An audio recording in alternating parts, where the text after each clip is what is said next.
At a small café near a military airbase in Nevada, a woman named Laura worked quietly behind the counter.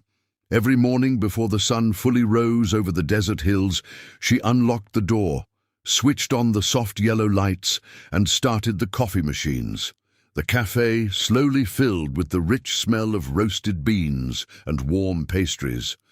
Pilots, mechanics, and ground crew members stopped by before their shifts, grabbing quick breakfasts and strong coffee. Laura greeted everyone with the same calm smile, never asking too many questions. To most people, she was simply the quiet woman who worked long hours and seemed to prefer listening rather than talking. The cafe had become a routine stop for pilots training at the nearby base. They would gather around the corner tables, still wearing their flight suits, discussing maneuvers, missions, and the challenges waiting for them in the sky. On this particular morning, a group of young fighter pilots sat near the window overlooking the runway. Their voices were serious and slightly tense. Their instructor had assigned them a complex aerial maneuver to perform later that day, using the powerful F-16 Fighting Falcon. It required perfect timing, tight formation flying, and quick decision-making at high altitude. Laura wiped the counter slowly while listening to their conversation. She didn't look at them directly, but her ears caught every word. The pilots were clearly trying to sound confident, but their nervous energy was easy to sense. One of them tapped his fingers against the table, while another repeatedly checked his flight notes. Training missions could be unpredictable, especially when new pilots were pushed beyond their comfort zones. Laura had heard this kind of conversation many times before. The mixture of excitement, pressure, and quiet fear was something she recognized instantly. One of the younger pilots leaned back in his chair and sighed deeply. "Man," he said, shaking his head, "if only someone like the old United States Navy Top Gun instructors were here to guide us. Those legends could probably fly these maneuvers in their sleep." The others laughed softly, though it was the kind of laughter meant to hide uncertainty. Flying an F-16 at high speed while maintaining tight formation demanded absolute trust in both skill and teamwork. Even small mistakes in the air could quickly become dangerous. Laura paused for just a second while cleaning a coffee cup. Her hands stopped moving, and her eyes drifted briefly toward the window where fighter jets could be seen parked along the runway. For a moment, something distant flickered across her face. Perhaps a memory or a feeling she had buried long ago. But the moment passed quickly. She placed the cup back on the shelf and continued working as if nothing had happened. The pilots never noticed the brief pause, and soon their conversation shifted to lighter topics before they headed out for their pre-flight briefing. Later that afternoon, the desert sky stretched wide and clear above the base. The heat shimmered across the runway as several F-16 Fighting Falcons roared into the air one after another. Their engines thundered as they climbed rapidly, leaving sharp white trails behind them. The training mission began smoothly. The pilots formed their planned formation and started climbing toward their assigned altitude. Everything appeared to be going exactly according to schedule, and the young pilots began to feel their confidence returning as they followed their instructor's earlier instructions. But the desert sky had a way of changing without warning. As the formation reached higher altitude, powerful crosswinds began pushing against the aircraft. At the same time, one of the jets experienced a brief navigation system glitch that disrupted the formation's spacing. Within seconds, the carefully organized flight pattern began to drift slightly off course. Small adjustments were made by each pilot, but those adjustments started creating confusion across the formation. Radio chatter increased rapidly as everyone tried to correct their positions. Inside the cockpits, the pilots could feel tension rising. Flying at that speed left little room for hesitation. "Control, this is Falcon 2, one pilot said over the radio, his voice slightly strained. "We're having trouble holding formation. Static crackled across the communication channel. The ground control tower attempted to respond, but the signal was weak at that altitude. Several pilots tried to communicate with each other simultaneously, creating overlapping messages and incomplete instructions. What had started as a routine maneuver was quickly becoming chaotic. Back at the cafe, Laura had just finished serving a late lunch to a couple of mechanics.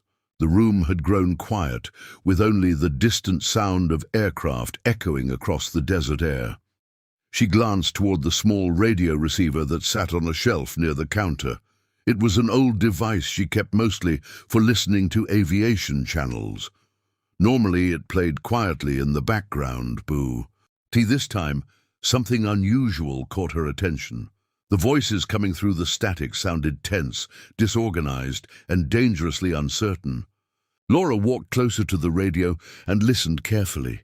The pilots were clearly struggling to stabilize their formation. She could hear the confusion growing with every transmission. The desert winds were pushing them farther apart, and without clear instructions, the situation could quickly spiral into something far more serious. Laura stood silently for a moment, her expression thoughtful and focused. For years, she had promised herself she would never return to that world again. The sky, the radios, Yet the voices on the radio sounded young, inexperienced, determined, but not fully prepared for the situation. Responsibility. It all belonged to a life she had left behind. Aeon unfolding around them. Laura could almost picture the jets in the sky, the shifting wind currents, the pilots gripping their controls while trying to stay calm. Her fingers slowly moved toward the radio controls. The decision seemed to come from instinct rather than thought. She adjusted the frequency carefully, ensuring she was on the emergency advisory channel. High above the desert, the pilots continued struggling to regain order. One jet drifted slightly higher, while another dipped too low in an attempt to correct its position. Their radios filled with overlapping commands that only added to the confusion. Then suddenly, through the static, a calm and confident voice entered the frequency. The tone was steady, clear, and completely in control. "Falcon formation, stabilize your altitude," the voice said. The pilots fell silent instantly. "Lead aircraft edges. Heading 5 degrees east," the voice continued smoothly. "Maintain speed and follow my vector." Inside the cockpits, the young pilots exchanged quick glances through their visors. None of them recognized the voice, yet the instructions carried a level of authority that was impossible to ignore. Without hesitation, the lead pilot adjusted his heading exactly as directed. The others followed immediately, aligning their jets carefully as they corrected their positions against the powerful desert winds. Within seconds, the chaotic formation began stabilizing. Back at the cafe, Laura stood quietly beside the radio, her voice calm and precise as she watched the aircraft trails through the distant window. For the first time in many years, she was guiding pilots rough the sky again. And though no one in the air knew it yet, the quiet woman serving coffee at the small desert cafe was far more than she appeared to be. Inside the small cafe, Laura stood quietly behind the counter with an old aviation headset resting over her ears. The headset was connected to a civilian radio receiver that most customers assumed was just an old hobby device. But the way she adjusted the frequency and listened carefully revealed a deep familiarity with the equipment. Her eyes were focused, calm, and alert, as if she were watching the sky, even though she stood inside a small building beside the runway.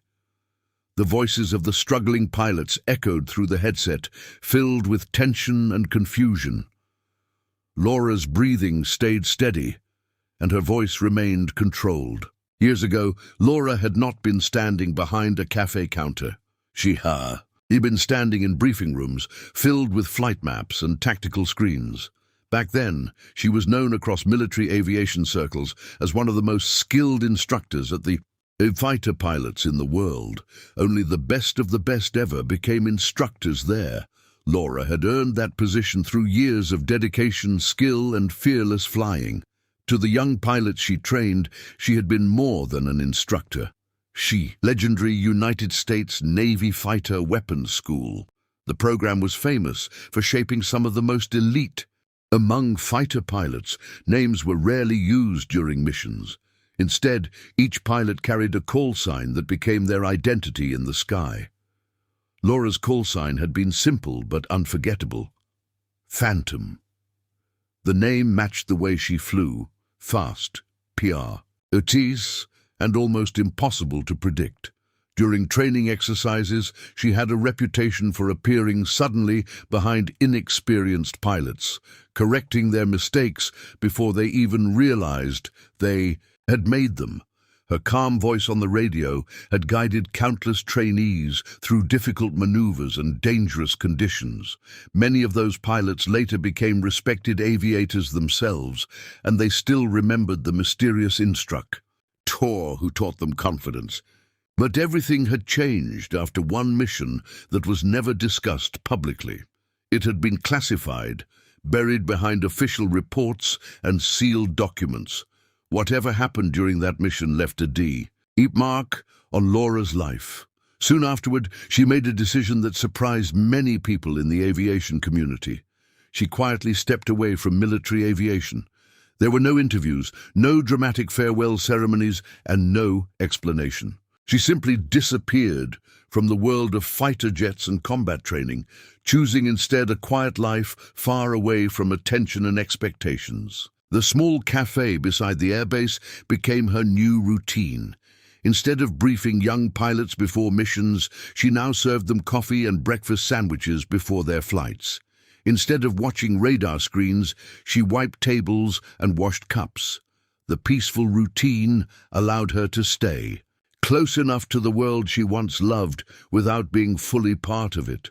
Most people who visited the café never imagined that the quiet woman behind the counter had once flown some of the most advanced aircraft in the world, and Laura PR preferred it that way. Yet when she heard the pilots struggling through the radio that afternoon, something inside her refused to remain silent. The voices were tense and inexperienced, trying hard to maintain control as the desert winds pushed their aircraft apart. Laura knew exactly how quickly small mistakes could grow dangerous in the sky. Years of training and instinct moved through her mind like muscle memory. Without hesitation, she adjusted the radio frequency and spoke calmly into the microphone, her voice steady and confident, just as it had been years ago. High above the desk, the young pilots immediately heard the mysterious voice. Cutting through the static, it was calm in a way that instantly commanded attention. "Falcon lead, climb 200 feet and hold your turn," the voice instructed. The lead pilot reacted almost automatically, adjusting the controls of his F-16 as directed. The other jets followed closely behind, trusting the clear guidance coming through the radio. The sudden confidence in the instructions helped settle the growing panic inside the cockpits. The formation slowly corrected itself, aligning once again against the powerful winds. Within seconds, the aircraft stabilized. The pilots exchanged confused glances through their cockpit canopies, trying to understand who had just guided the The voice didn't belong to anyone in their formation, and it wasn't coming from their assigned ground controller either. One pilot finally spoke over the radio, curiosity replacing the earlier panic. "Who is this controller?" he asked, scanning his instruments while holding formation. There was a short pause before the mysterious voice answered again, calm and composed. "Just someone who doesn't like seeing good pilots lose their way," the voice replied quietly. The message was simple, but the confidence behind it made every pilot in the sky listen carefully. Whoever this person was, they slowly understood exactly what was happening in the air. The voice gave a few final adjustments to help the formation maintain safe spacing as they began returning toward the base.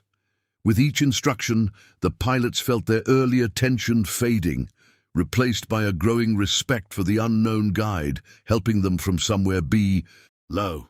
Minutes later, the formation of jets approached the runway and landed safely one after another. The roar of their engines echoed across the base as the aircraft slowed and taxied toward their designated parking areas. Inside their cockpits, the pilots removed their helmets, still talking excitedly about the mysterious voice that had guided them through the confusion. None of them had ever experienced something like it before. Whoever had been on the radio had spoken with the calm authority of someone who understood fighter aviation at the highest level. Back on the ground, the pilots quickly headed toward the control tower. They wanted answers. As soon as they entered the operations room, they began asking the technicians who had been giving them instructions during the maneuver. The radar operators looked confused as they checked their communication logs. According to the official records, no one from the tower had transmitted those commands. Every channel was reviewed again, but the mysterious voice didn't match any authorized controller. Finally, one of the radar operators looked out through the large window facing the runway. Across the open space sat the small café where pilots often gathered before their flights. The operator remembered hearing a faint civilian transmission coming from that direction earlier. Slowly, he pointed toward the building. The signal might have from there, he said uncertainly. The group of pilots exchanged surprised looks before heading toward the café to investigate. When they stepped inside, the café looked exactly the same as it always did. The smell of fresh coffee filled the air, and the afternoon sunlight streamed rough the windows. Laura stood behind the counter calmly wiping a glass cup with a clean towel. She looked up briefly as the group entered, but continued her work without any sign of urgency. To anyone who didn't know the situation, it looked like a normal afternoon inside a quiet café. One of the younger pilots walked slowly toward the counter, feeling strangely nervous. He studied Laura for a moment before speaking carefully. "Ma'am, were you the one guiding us on the radio?" he asked. The room became very quiet as the other pilots waited for her answer. Laura paused for a second, placing the glass gently on the shelf behind her. Then she looked at the group with a small, almost playful smile. "For a moment," she replied softly. Another pilot noticed something hanging on a hook behind the counter. It was an old flight jacket that looked worn from years of use. Curiosity drew him closer until he could see the faded aviation patch stitched onto the fabric. His eyes widened as he read the call sign carefully embroidered across the patch. "Phantom!" The pilot turned slowly toward Laura, realization spreading across his face. The others followed his gaze, suddenly understanding that the quiet woman serving coffee was not just a cafe worker. She had once been something far greater, a legend of the skies who had guided them when they needed it most. And in that moment, the room fell into complete silence as they stared at the woman who had just proven that some pilots never truly leave the sky behind.